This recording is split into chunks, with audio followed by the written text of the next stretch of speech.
The end of the world arrived not with a bang, but with a hum. It was a sound you felt more than heard, a low, pervasive thrum that vibrated up through the soles of your shoes and settled deep in your bones, making your teeth ache and your thoughts feel slow and heavy, like they were wading through mud. The sky didn't burn, it simply went quiet. Birds fell from their flight paths like stones, their frantic chirps silenced in an instant. The ceaseless roar of city traffic faded into a whisper and then into nothing at all, leaving behind an unnatural stillness that was more terrifying than any explosion. On the third day of the hum, the dust began. It started with the chrome bumpers of cars, the steel girders of skyscrapers, the delicate filigree of a wrought iron fence. They would shimmer for a moment, their solid lines blurring at the edges as if seen through a heat haze. And then they would collapse into clouds of fine, gray powder that drifted on the windless air. The chime, we called them, though the name was our own invention, a feeble attempt to label the architects of our silent apocalypse. Their ships were less vessels and more like distortions in the sky, oblong shadows that seemed to drink the light around them, hanging motionless over every major metropolis. They offered no demands, no declarations of war. They simply began to untune our reality, disassembling our world molecule by molecule with a symphony of destruction played in a key our physics had never imagined. Miles below the surface of the Pacific Ocean, in the crushing blackness of the Mariana Trench, Dr. Eris Thorne watched the end of San Francisco on a flickering monitor. The Golden Gate Bridge, that icon of human tenacity, was dissolving from the top down, its majestic red towers surrendering to the gray tide of entropy. He felt no shock, no disbelief, only the cold, bitter validation of a prophet whose catastrophic visions had finally come to pass. The hum, the precise resonance cascade causing the molecular decohesion, it was his life's work, his shame. The theory that had seen him laughed out of every respectable institution on the planet, branded a charlatan peddling scientific heresy, was now the anthem of humanity's extinction. He had called it the Thorne-Lee Cascade, named for himself and the one student who had never lost faith in him. He'd postulated that every object, from a grain of sand to a planet, possessed a unique resonant frequency, a signature song of its existence. He theorized that a sufficiently powerful and complex counter-frequency could cancel it out, not by shattering it with force, but by convincing its very atoms to simply let go of one another, to forget how to be. He had been ridiculed for proposing a weapon that could turn a mountain into a whisper. Now, he watched as beings from some unimaginable corner of the universe deployed it with the casual indifference of a groundskeeper pulling weeds. The chamber Eris sat in, Triton Base's central command, was a sphere of reinforced titanium and shimmering holographic displays, a bubble of defiant light against the 10,000 pounds of pressure per square inch trying to erase it. It was humanity's last bastion, a deep-sea research institute repurposed into a tomb for the world's greatest surviving minds. They had fled here when the hum began, the atonal drone struggling to penetrate the sheer density of the water column above them, but they all knew it was a temporary reprieve. The chime's field was slowly, patiently working its way down, and the faint vibration that now coursed through the station's hull was growing stronger by the hour. A woman's voice, sharp and clipped, cut through the funereal silence. "Surface contact report."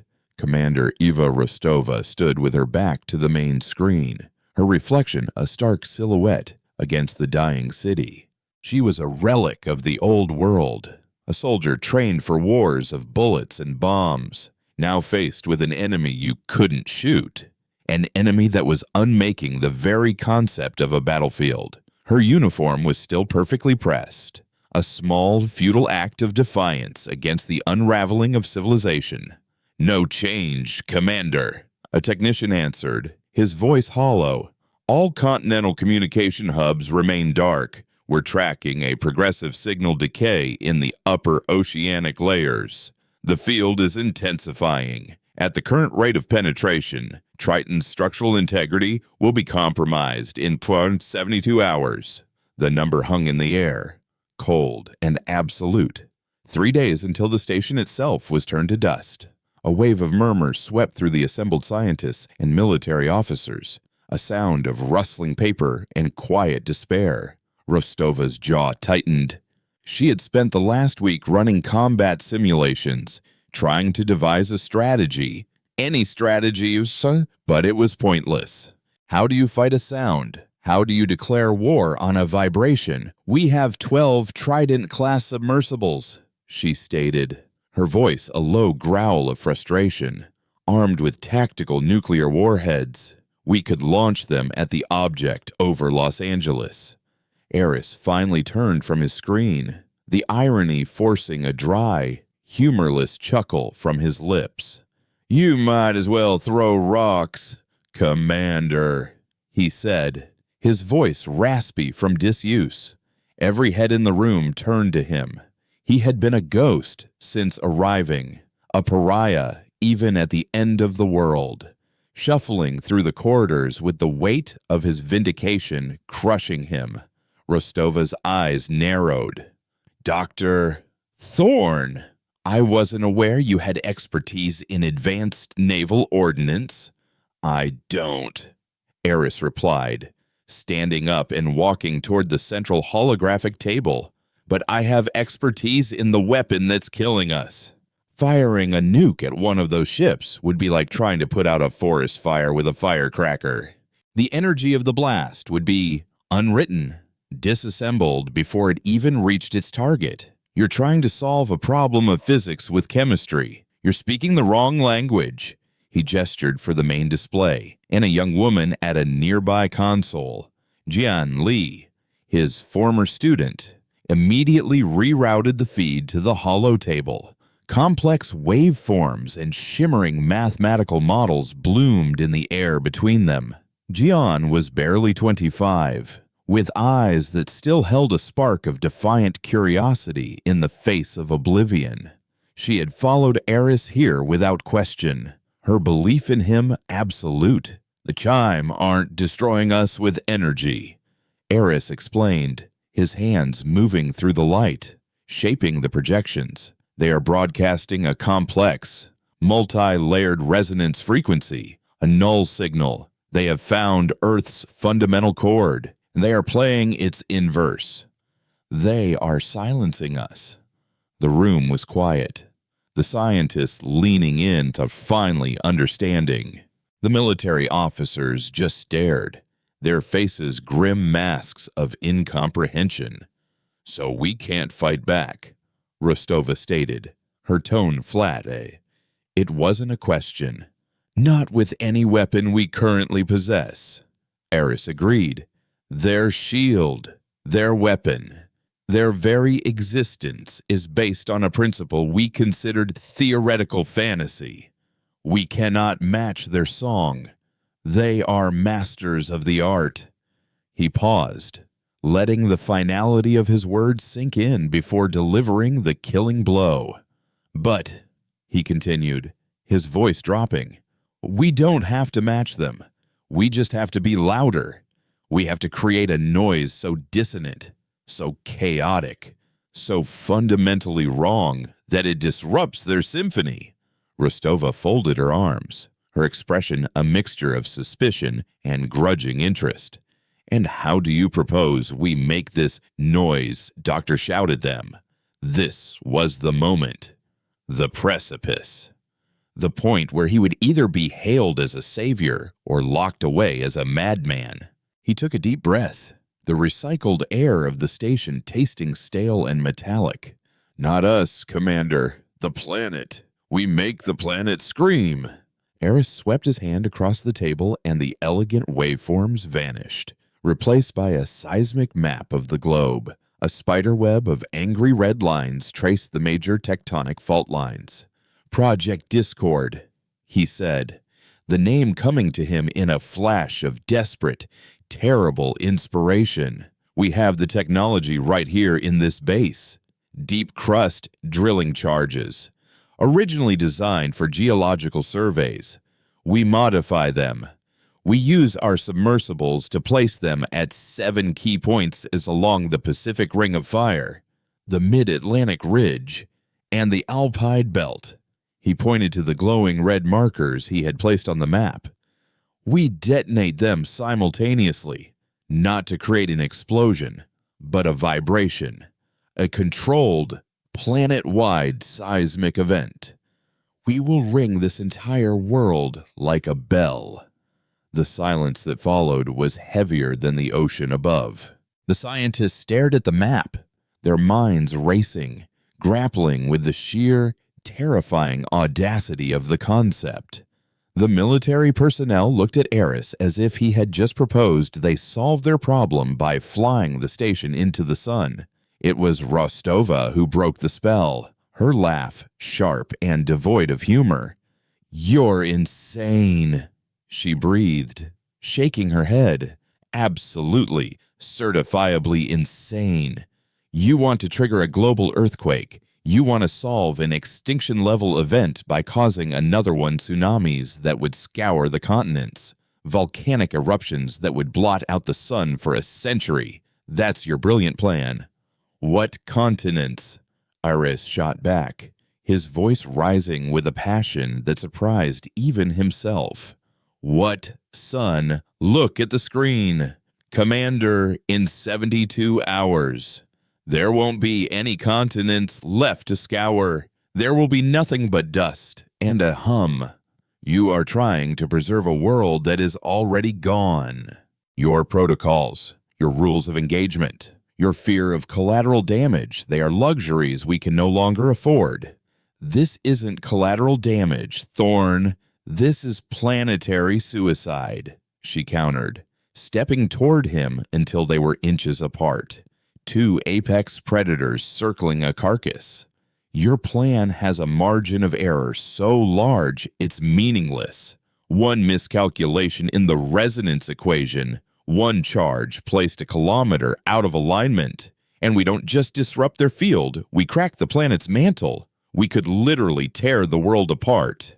And your plan is to die quietly in the dark, Eris yelled, his composure finally breaking. For a moment, he wasn't a disgraced academic. He was a cornered animal, all teeth and fury. "I am offering a chance, a sliver of a possibility, that we can create a wave of chaotic resonance so powerful that it will temporarily deafen them, blind their systems, and force them to retreat. It's the geological equivalent of a feedback loop through a speaker. It will be violent.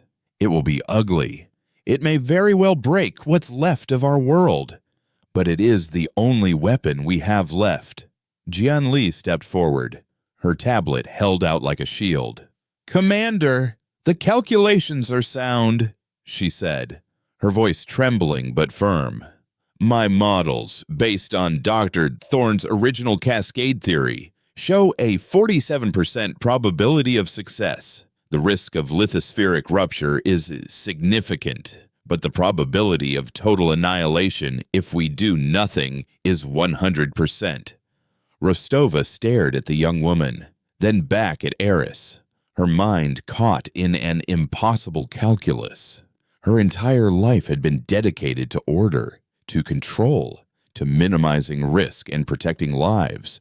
Now, this wild-eyed physicist and his brilliant, terrified protege were telling her the only way to save humanity was to embrace pure, unadulterated chaos, to gamble the very bedrock of their world on a madman symphony. The hum from the station's hull seemed to grow louder, a steady, patient reminder of the clock ticking away their final hours.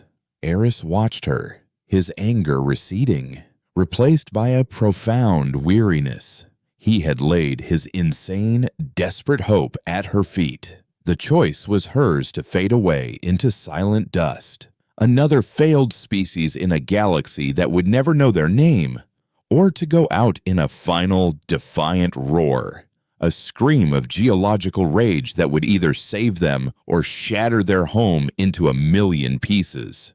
He saw the war in her eyes, the soldiers' discipline fighting against the survivors' desperate instinct. The fate of the world didn't rest on a weapon or a strategy, but on a single, impossible choice to be made in the deepest, darkest corner of the earth. Commander Eva Rostova's world had been built on a foundation of absolute orders, protocols, acceptable losses. For a long, silent minute, she held the gaze of every person in Triton's command center, feeling the weight of their 300 remaining lives, the ghost of the 8 billion already lost, and the impossible choice laid before her. She saw the desperate hope in the eyes of the scientists and the grim resignation in the faces of her soldiers. They were all looking to her for an answer, for an order that would give their final hours meaning, whether in defiance or in surrender. She turned away from them, away from Eris Thorne's terrible, brilliant proposal, and walked to a communications console. Patch me through to the surface array. Direct satellite link. Priority Alpha. The technician didn't need to tell her it was useless. His fingers just moved across the console with practiced futility. Channel open. Commander. No carrier signal. Rostova leaned into the microphone. The cool metal a stark contrast to the heat rising in her chest.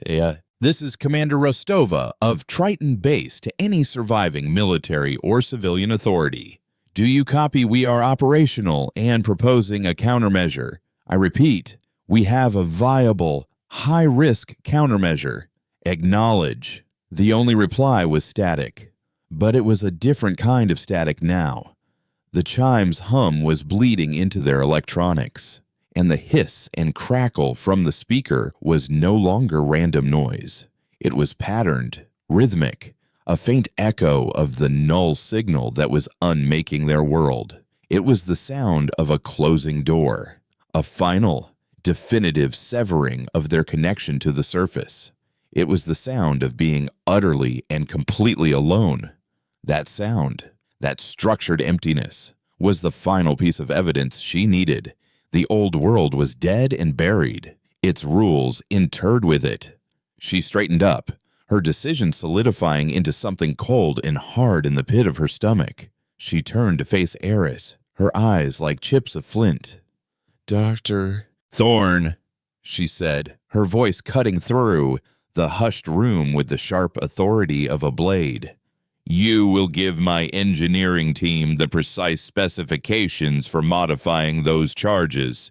Jian Li, you will be embedded with my tactical team to run real-time resonance modeling.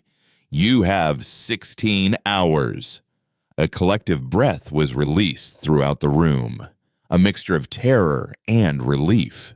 They had a plan, a suicidal, world-breaking plan, but a plan nonetheless. The command center, once a chamber of quiet despair, erupted into a flurry of controlled, focused activity. Rostova's voice became the metronome for their final, desperate hours. Get me the submersible crews. I want the 3 best pilots we have left briefed and ready. Kaylin Tanaka, Maya Petrova, and an old name she hadn't spoken in years. A man who lived in the station's deepest, most forgotten engineering decks. A ghost of the old salvage days, Ronan Croft. The mission, Project Discord, was no longer a theory. It was a race against the unraveling of reality.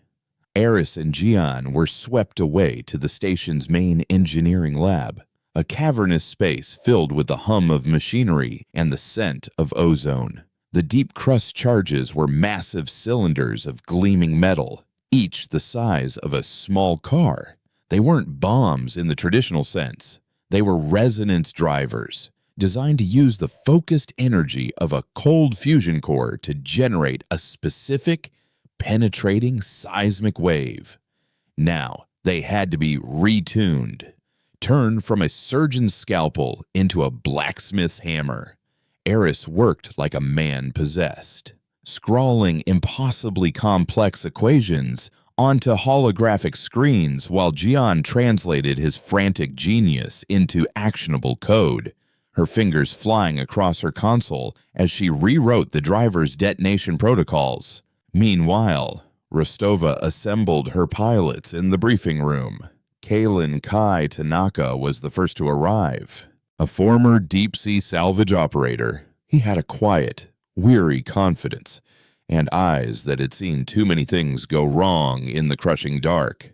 Beside him sat Maya Petrova, a brilliant oceanographer who had been on a research mission to Triton when the world ended. Her fear was palpable, but it was caged by a fierce, scientific curiosity.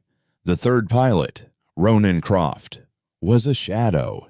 He was older, his face a roadmap of scars from a life spent wrestling with high-pressure salvage and forgotten wrecks.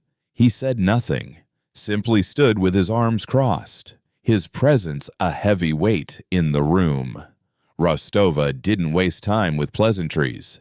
The holographic table lit up with the seismic map of Earth, the 7 target points glowing like angry wounds.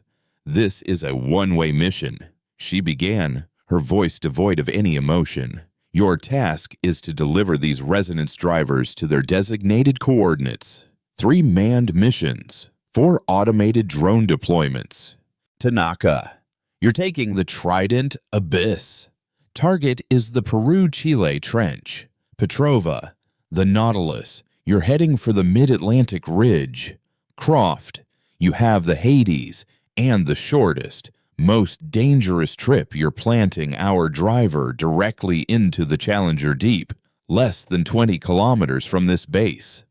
She pointed to the glowing red dot that was their home. The charges must be deployed within the same 60-second window. Dr. Lee will be coordinating the timing from here.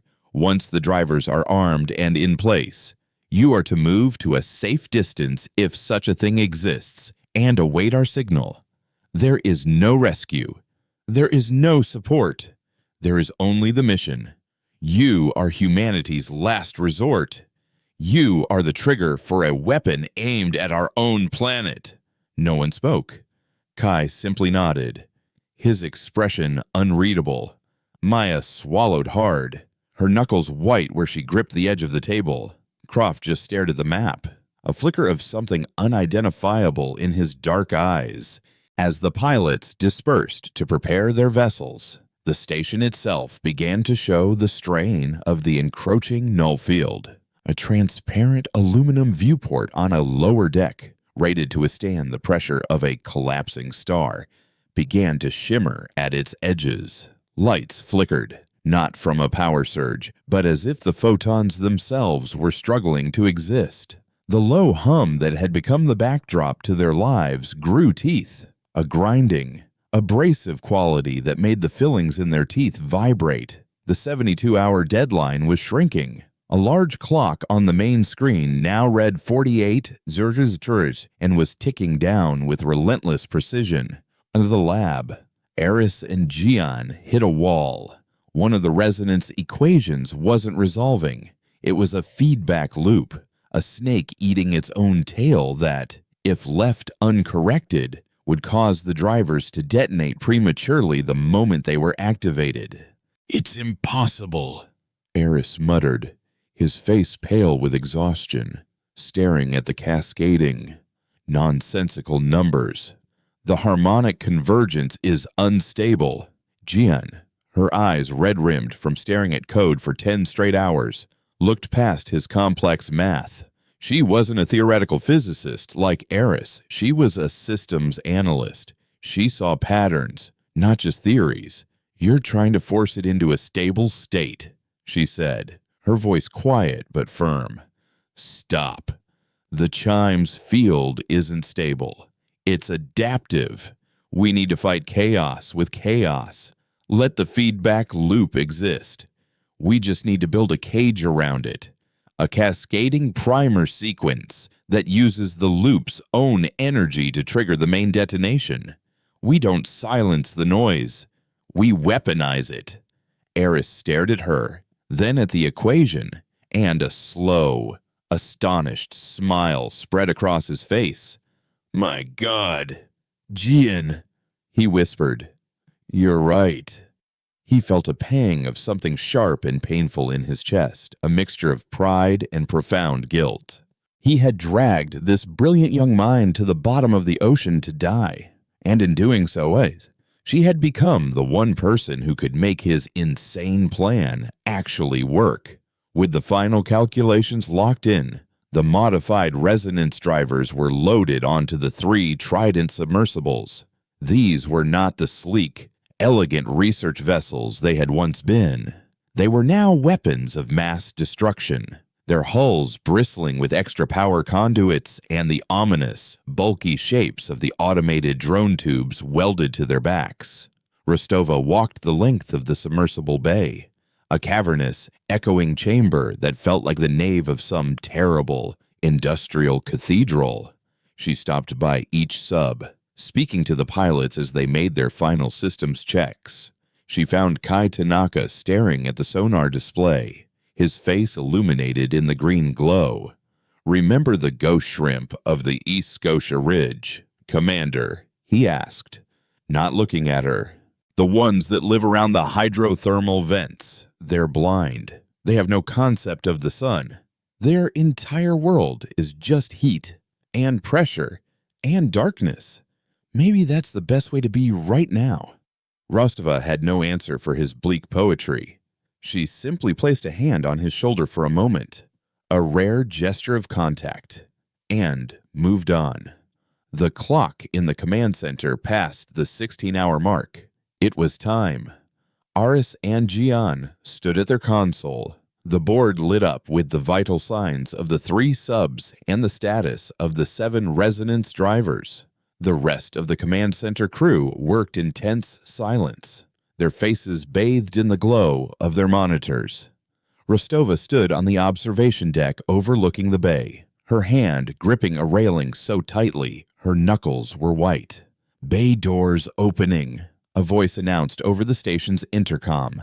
A low groan of protesting metal echoed through the base as 2 colossal doors, each 50 feet thick, began to retract, revealing not water, but an oppressive, humming blackness that seemed to press in on them. It was the abyss, the true deep, now alien and hostile in a way it had never been before. The floodlights of the Tridents cut into the void, their beams looking fragile, insignificant. One by one, the submersibles detached from their moorings. The abyss, the Nautilus, the Hades. They moved with a silent, lethal grace, sharks of steel and fury venturing out from their cage. Rostova watched them go, her reflection in the thick viewport, a pale, ghostly figure superimposed over the departing lights. They dwindled in size, their powerful engines leaving no trail in the featureless dark, until they were just 3 distant stars. 3 sparks of humanity, carrying the fire that would either save their world or be the last light it ever knew, vanishing into the deep, resonant silence. The journey into the abyss was a descent into a new kind of silence. Aboard the Nautilus, Maya Petrova watched the depth gauge spiral past numbers that would have once been the pinnacle of human exploration. Now, they were just milestones on the road to a global gamble. The ocean outside her viewport was a perfect, suffocating black. The null field's influence had deepened, and in the perpetual twilight of the deep sea, once alive with the faint, ghostly glow of bioluminescent creatures, had been extinguished. The water was no longer an ecosystem. It was ink. It was a sterile, humming void that had forgotten the concept of life. Her mission was to pilot the Nautilus thousands of kilometers across the Atlantic floor, A slow, methodical crawl through canyons and across plains that no human had ever seen, to plant her resonance driver at the heart of the mid-Atlantic ridge. It was the planet's great seam, the place where new crust was born. It was there they hoped to inject their chaotic scream directly into the Earth's bloodstream. Her hands, steady and precise from years of manipulating delicate robotic arms, moved over the controls with a calm she did not feel. She was a scientist, trained to observe, to measure, to understand, but the thing she was fighting defied all three. It was like trying to chart the anatomy of a ghost. A crackle broke the cockpit silence. Triton to all pilots, status report. Tanaka, you're first. Kai's voice came back, laced with a familiar, weary calm. Reading you. Triton. Abyss is making good time. The seafloor topography out here is inconsistent with our charts. It's like the hum is making the rocks indecisive. Rostova's voice cut in from command. Elaborate. Tanaka. There was a pause. Then Kai's dry chuckle. Hard to explain. Commander.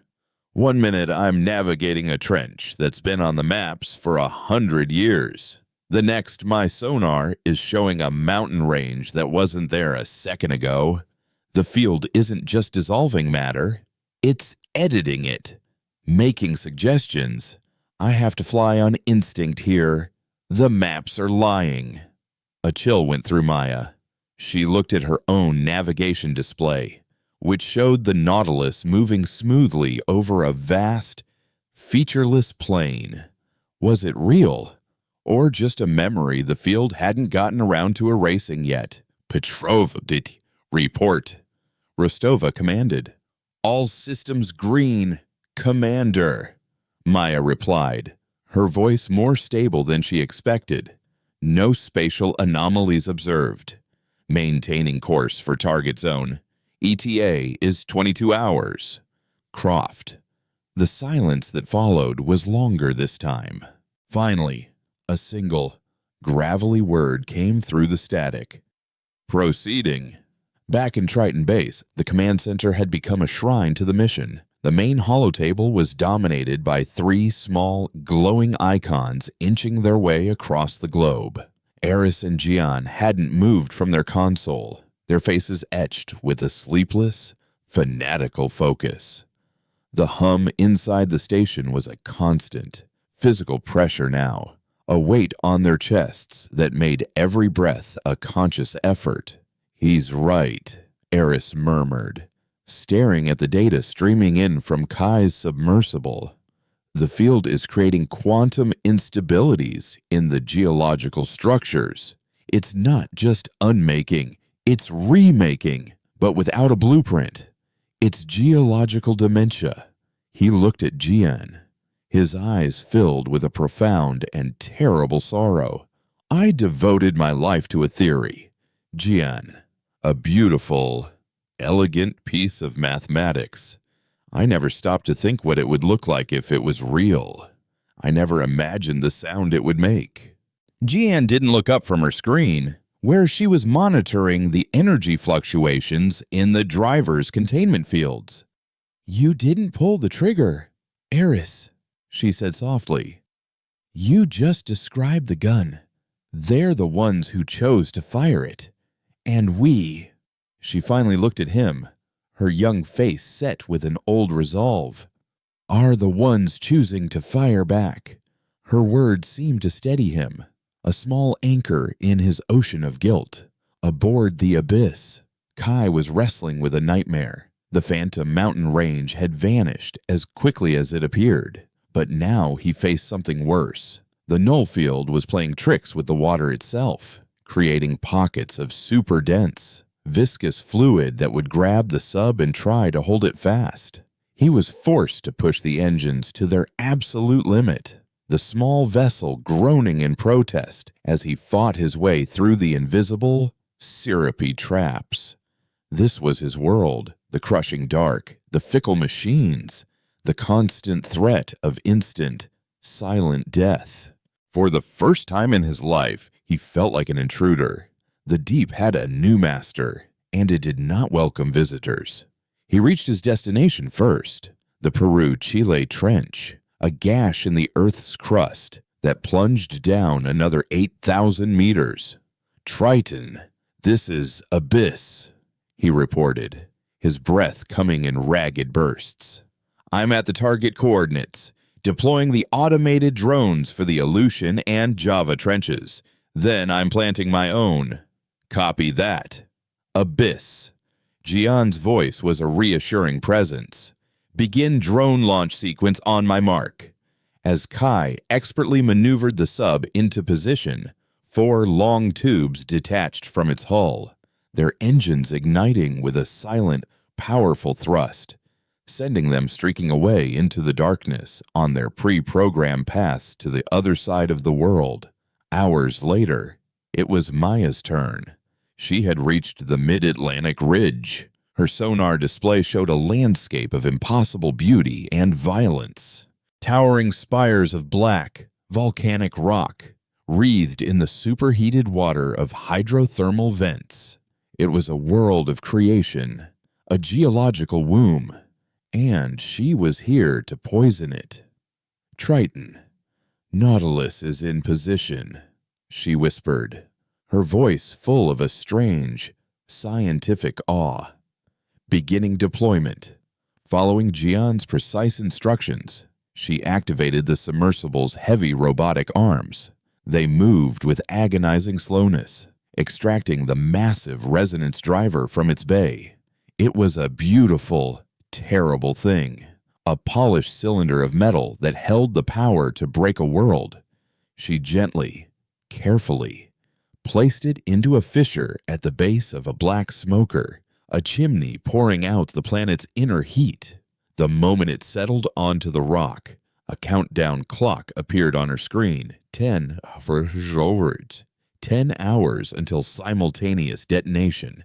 "The Nautilus is away," she reported, her voice thick with emotion as she guided her sub away from the charge. "God help us all." Now only one driver remained.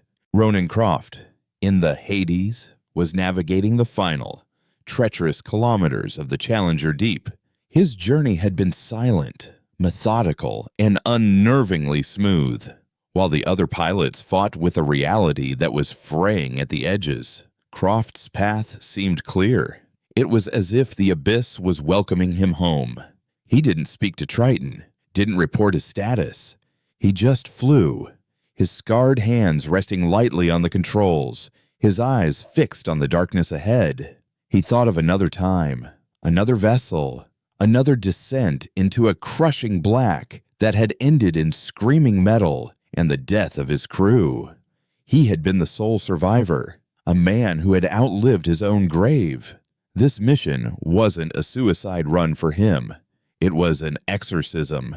He reached the bottom, the deepest point on planet Earth. 11,000 meters down. The pressure here was absolute. The silence was primordial. "Triton!" His voice, when it finally came, was like rocks grinding together. "Hades is on the floor. Deploying the final driver." Just as Jian began the deployment countdown for Croft, a new sound echoed through Triton Base. It wasn't the steady, pervasive hum. This was different. It was a focused, directional pulse that shook the station to its foundations. On the main screen, a crimson wave of energy bloomed directly over the Challenger Deep. The chime were no longer broadcasting to the planet. They were aiming. They had realized where the threat was coming from. "Eris, what is that?" Rostova demanded, her hand gripping the back of a chair for support as the deck vibrated beneath her. Eris stared at the cascading energy readings, his face ashen. "They're focusing the null field," he breathed. "They're creating a resonance spike.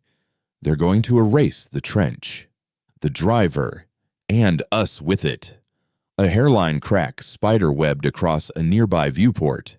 An alarm began to shriek. A panicked, human sound against the alien thrum. "Croft!" Rostova yelled into the comms. "Get out of there! Abort the deployment! Get out now!"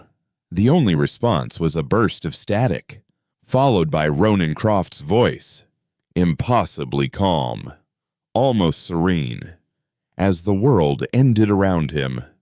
"Negative, Commander. The driver is in place. It's time to pay my dues." Then, the channel went dead. The Hades icon on the holographic map didn't explode. It didn't flash red or signal an error. It simply ceased to exist. One moment, it was a point of defiant light at the deepest part of the world. The next, there was only the cold, blue grid of the map. Ronan Croft and his vessel had been edited out of reality. The focused pulse from the Chime's ship slammed into Triton Base a microsecond later. It wasn't an impact of force, but of pure, weaponized physics. The entire station screamed, a deep, resonant groan of tortured metal that vibrated through the floor plates and up into the bones of every person in the command center. The spiderweb crack on the observation viewport didn't just spread, it blossomed. And with a sound like shattering crystal, the 10-foot-thick, transparent aluminum panel disintegrated into a billion motes of shimmering dust. The abyss, the crushing, absolute pressure of the deep, punched into the station. A torrent of black water, colder than death, exploded into the observation deck, instantly turning the chamber into a churning vortex of metal and men. "Seal it!" Rostova roared, her voice barely audible over the shriek of alarms and the thunder of the breach. "Lock down Sector Gamma Vent the atmosphere!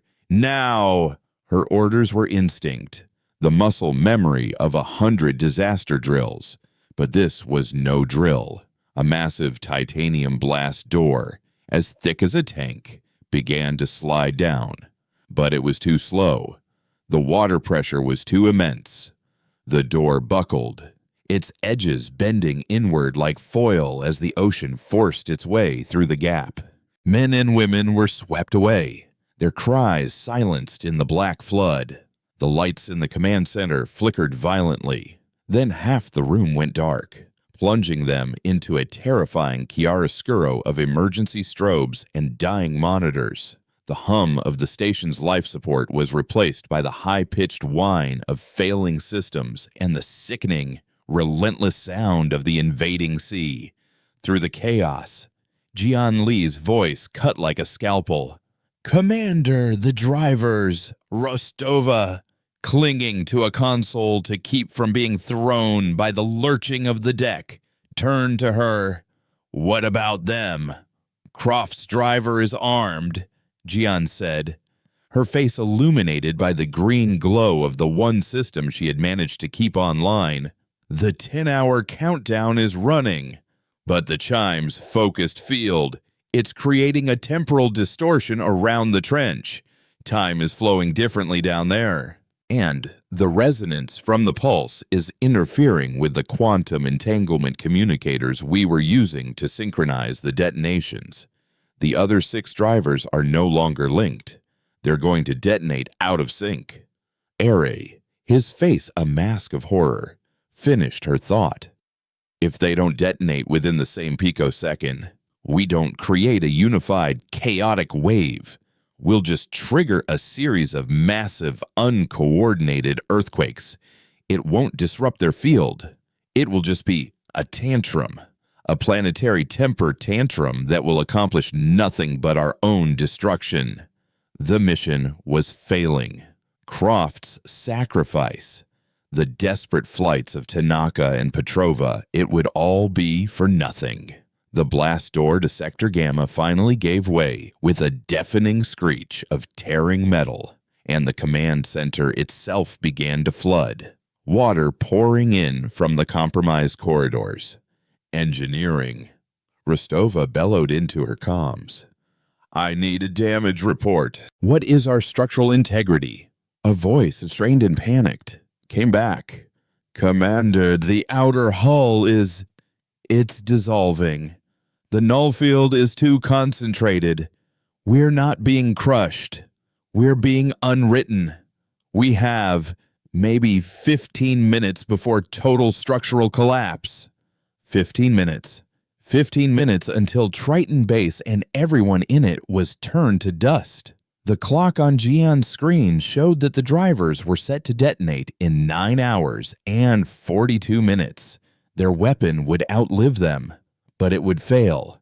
Aris stumbled over to Jian's console, his mind, even in the face of imminent death, racing with a terrible, frantic energy. "The pulse," he said, his eyes wide, pointing a trembling finger at the crimson wave still pouring down from the surface on the map. "It's not just a destructive force. It has to have a carrier wave, a structure.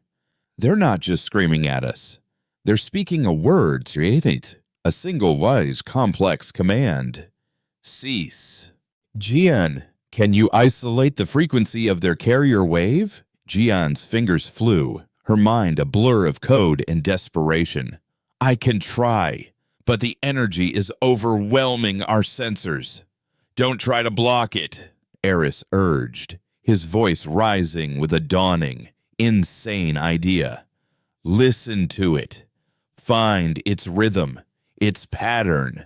As Jian worked, Rostova coordinated the station's last stand. "All remaining personnel, evacuate to the central core. Seal all non-essential decks.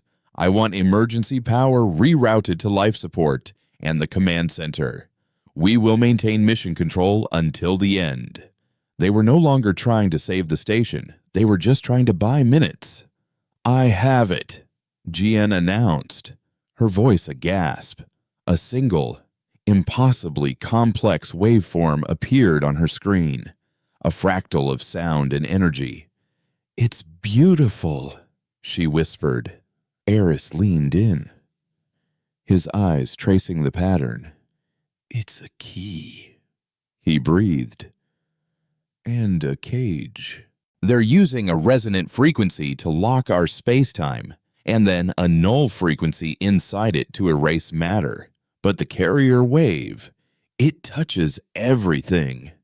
It's blanketing the planet, focused here but echoing everywhere. It's touching all 7 drivers right now." The idea, born of pure desperation, solidified in his mind. "We can't send our own signal," he said, looking from Jian to Rostova. "But we can make theirs sing our song. We can piggyback our detonation command onto their carrier wave." Rostova stared at him. "You want to use their weapon to trigger ours." "It's the only way," Eris insisted. "We can modulate a signal from Triton's main reactor, tune it to the exact inverse of a tiny fraction of their carrier wave. It would be like a whisper in a hurricane, but it would be a whisper carried by the hurricane itself. It would reach all 7 drivers at the exact same instant, the speed of their own field. It would force them into a simultaneous detonation. And the plan was beyond reckless. It was a prayer whispered into the mouth of God. It would require them to push Triton's cold fusion reactor far beyond its safety limits, to create a single, massive energy spike that would, in all likelihood, tear the station apart from the inside out just seconds before the ocean finished the job from the outside. It was a choice between 2 methods of immediate annihilation, on the 1,000,000-to-1 chance that one of them might save the world. "Do it," Rostova said without a moment's hesitation. Her voice was the calm at the center of the storm. The last 10 minutes of Triton Base were a symphony of organized chaos. While engineers rerouted the station's dying heart, Jian and Eris wrote the final piece of code, a viral command that would ride on the back of their enemy's power. The command center was a wreck, half flooded, lit by the red glare of emergency lights. The remaining crew working with a silent, grim determination. They were ghosts already, finishing one last task before the dawn. Reactor core is approaching critical, an engineer reported over the comms, his voice tight with fear. The containment field is failing. Hold it together for 30 more seconds, Rostova ordered. She stood beside Iris and Jian, watching the countdown timer for the reactor pulse. The station was shaking itself apart now, groaning and shuddering in its death throes. Iris placed a hand on Jian's shoulder. Your theory was correct, he said, his voice thick with a sorrow that was too vast for tears. It was never a cascade. It was a key. Jian looked at the main screen, at the silent, watching shadow of the chime ship hanging in the sky above a world she would never see again. Let's see what it unlocks, she whispered. The timer hit 0. Now, Rostova commanded. Eris slammed his hand down on the console. A wave of pure, white energy erupted from the station's core. A final, defiant shout into the abyss. The lights in the command center didn't just go out, they exploded. The monitors shattered. The world dissolved into a deafening roar and a blast of pure, incandescent light. For a fraction of a second, on a display that was already melting, the countdown clock for Project Discord, synchronized across the globe by an alien echo, flashed to 00. The final and defiant pulse from Triton Base did not have time to register as light or sound before it was consumed by the station's annihilation. It was a ghost, a dying breath that carried a single command, riding on the back of the enemy's own power. For a fraction of an eternity, there was nothing. Then, 750 million cubic kilometers of ocean began to boil. From the crushing depths of the Challenger Deep to the volcanic heart of the mid-Atlantic Ridge, from the jagged seam of the Andes to the slumbering giants of the Aleutian Chain, the 7 resonance drivers answered the call. They did not explode in the conventional sense. They fired. They fired a single, perfectly synchronized chord of pure, geological blasphemy directly into the planet's mantle. The earth did not tremble. It roared. It was not the sound of an earthquake, which is the noise of rock breaking. This was the sound of the rock itself screaming. It was a wave of pure, chaotic vibration that traveled not through the crust, but through the very fabric of the planet. A dissonant, fundamental frequency that rang the entire world like a cracked and furious bell. Aboard the Nautilus drifting in the cold, dead water of the Atlantic, Maya Petrova was thrown from her seat as the seafloor itself buckled beneath her.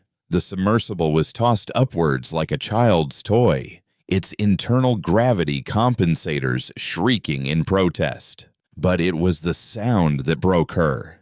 It came through the hull, through the water, through her very atoms, a chord of such impossible, grating dissonance that it felt like it was trying to unknit her soul.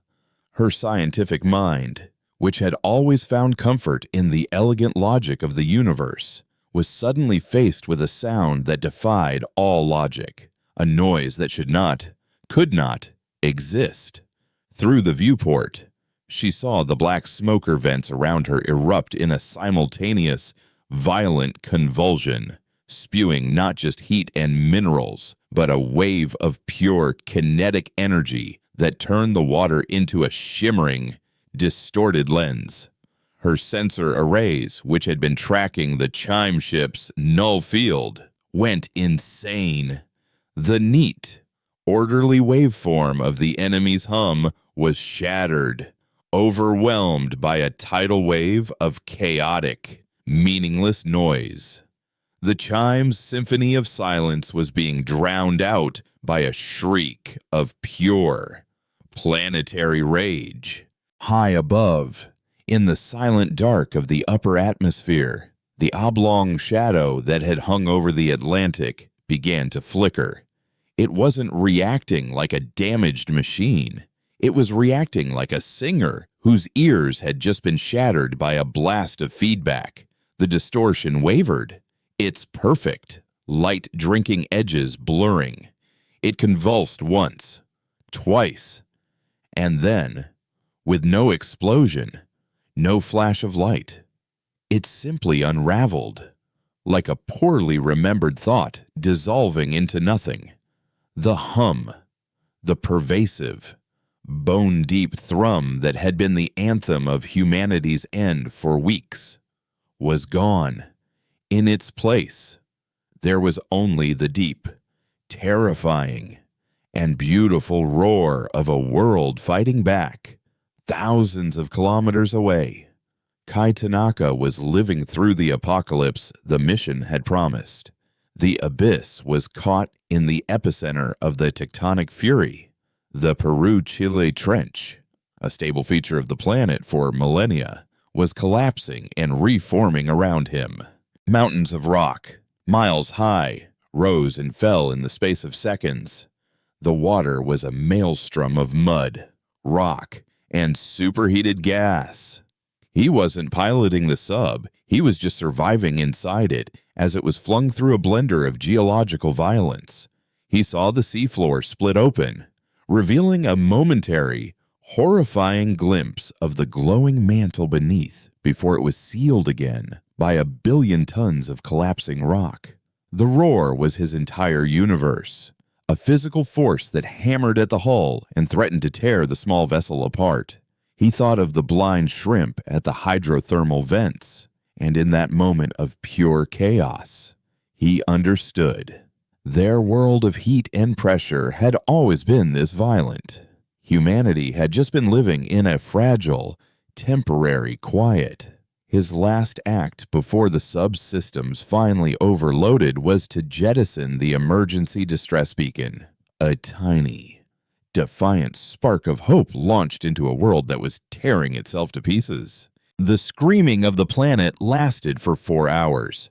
When it finally subsided, it left behind a world irrevocably broken. The 7 detonations, while saving reality from the chime, had done exactly what Rostova had feared. The consequences were biblical. Mega tsunamis, their waves miles high, scoured every coastline on the planet, washing hundreds of miles inland, erasing cities and reshaping continents. The simultaneous volcanic eruptions from the Ring of Fire and the Alpide Belt threw so much ash and sulfur dioxide into the atmosphere that the sun vanished, plunging the world into a permanent, choking twilight. The sky, once blue, was now a bruised, perpetual gray. The earthquakes had not stopped. The initial roar had subsided into a constant, global tremor. The planet's shattered bones slowly, painfully settling into a new configuration. But the dust was gone. The chrome that remained on a wrecked car stayed chrome. A steel beam, half dissolved, remained half dissolved. A frozen monument to the war that had been won. Humanity had survived. The price of that survival was the Earth as they had known it. 6 months later, a small, battered submersible washed ashore on a stretch of black, volcanic glass that had once been the coast of British Columbia. Kai Tanaka, bearded, gaunt, and half blind from the darkness, crawled out of the shattered hatch of the abyss and took his first breath of the new world's air. It was thin, cold, and tasted of sulfur, but it was real. He had survived. His beacon, by some miracle, had been picked up by Maya's Nautilus, which had weathered the storm in the relative stability of the deep Atlantic. Together, they had spent months navigating a world whose oceans were now a minefield of floating debris and newly formed underwater volcanoes. They were not the only survivors. Pockets of humanity, those who had been deep underground in bunkers, mines, or subway systems, began to emerge. They came out into a world of gray skies and strange new coastlines, a world of constant tremors and biting, volcanic cold. They were few, scattered, and shell-shocked, but they were alive. Years passed. The earth began to heal, slowly, painfully. The constant gray of the sky thinned in places, allowing a weak, filtered sunlight to touch the ground for the first time. New forms of life, adapted to the sulfur-rich atmosphere and the dim light, began to appear. Humanity clung to existence in small, fortified settlements, built from the rubble of the old world. They were a harder, quieter people. Their legends not of gods and heroes, but of the day the world screamed and the silent, humming dust that had almost consumed them all. Kai and Maya became leaders in this new world, their knowledge of the old sciences a priceless relic. They told the story of Triton Base, of Eris Thorne's desperate gamble, of Eva Rostova's impossible choice, and of Ronan Croft's final, silent sacrifice. They were names spoken with a reverence once reserved for saints. One evening, standing on a cliff overlooking a churning, unfamiliar sea, Maya Petrova looked up at the sky. A strange, faint aurora shimmered in the high atmosphere, a phenomenon that had never been seen before the Discord. Her old scientific instruments, salvaged and jury-rigged, had detected a persistent, rhythmic pattern in the planet's magnetosphere, a faint echo of the Great Roar. Eris Thorne had used a key to start a fire. Jian Li had asked what it would unlock. Now, Maya thought she understood. The scream of their world had been a declaration. It was the cry of a newborn, violent and raw, announcing its existence to a vast, silent cosmos. They had driven off the chime, but they had also lit a beacon. They had traded a quiet, methodical extermination for a place on the galactic stage, a stage populated by things they could not yet imagine. The silence from the stars was no longer the silence of emptiness. It was the silence of listening. Humanity had won its first war for survival, but in the process, they had knocked on the door of the universe and announced, with all the fury of a dying planet, that they were home. And now, they could only wait to see who, or what, would answer.